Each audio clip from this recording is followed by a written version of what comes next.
হরে কৃষ্ণ। আমি কি প্রভু? না আপনি প্রভু? আমি দাস না আপনি দাস? এই প্রশ্নটা আমাদের হৃদয়ে সর্বদা থাকে। অ্যাকচুয়ালি আমি প্রভু না দাস? এই প্রশ্নের উত্তর আমাদের এই লীলার মাধ্যমে বা এই কথার মাধ্যমে আমরা বুঝতে পারব। এই রাজ্যে বা একটি দেশে যে প্রধানমন্ত্রী থাকেন, তিনি কি আমাদের সবার প্রভু? না, তিনি হচ্ছেন দাস।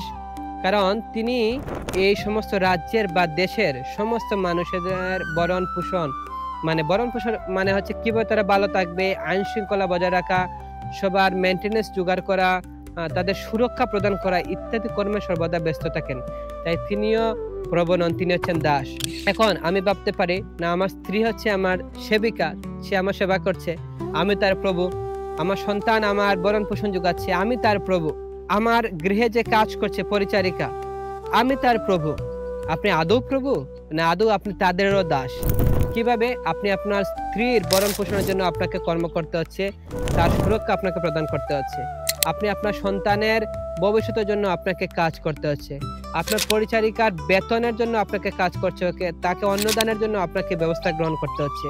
তাই এক কথায় আপনিই হচ্ছেন প্রকৃতপক্ষে বা আমি হচ্ছি প্রকৃতপক্ষে দাস। আমি কোনো প্রভু নই। একমাত্র প্রভু হচ্ছেন কৃষ্ণ। অন্নাবিলাসিতা শূন্যম জ্ঞান কর্মাদ্রি অনাবৃতম।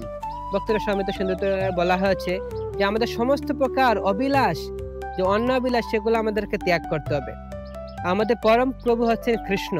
তাই এই জগতে আমরা সবাই হচ্ছি মায়ার দাস। তো আমার ক্ষেত্রে আমি কার দাস হব প্রকৃতপক্ষে? মায়ার দাস হব না কৃষ্ণের দাস হব, যিনি পরম ব্রহ্ম, পরম পুরুষ, তার দাস হব? সেটা আমাদেরকে বিচার করতে হবে। তাই যখন কেউ পারমার্থিকভাবে উন্নত হন, যখন কেউ কৃষ্ণ ভক্ত সঙ্গ করেন, কৃষ্ণ গ্রন্থ অধ্যয়ন করেন, অর্থাৎ শ্রীমদ্ ভাগবতম, শ্রী চৈতন্য চরিতামৃত এবং শ্রীমদ্ ভগবদ গীতা, এই শাস্ত্র যখন কেউ শাস্ত্রের আশ্রয় গ্রহণ করেন, তখন তিনি বুঝতে পারেন আদৌ তিনি হচ্ছেন দাস, আর একমাত্র প্রভু হচ্ছেন কৃষ্ণ। তাই যখন আপনি পারমার্থিকভাবে উন্নত হবেন, তখন আপনি আপনার পরম যে উদ্দেশ্য সেটা আপনি বুঝতে পারবেন, যে আদৌ আমাদের কার সেবা করা উচিত। মায়ার দাসত্ব ত্যাগ করে কৃষ্ণের দাসত্ব আমাদেরকে গ্রহণ করা উচিত। এই কৃষ্ণের দাসত্ব গ্রহণ করার মাধ্যমে আমাদের মনুষ্য জন্মের যে সার্থকতা, সেটা আমরা লাভ করতে পারবো।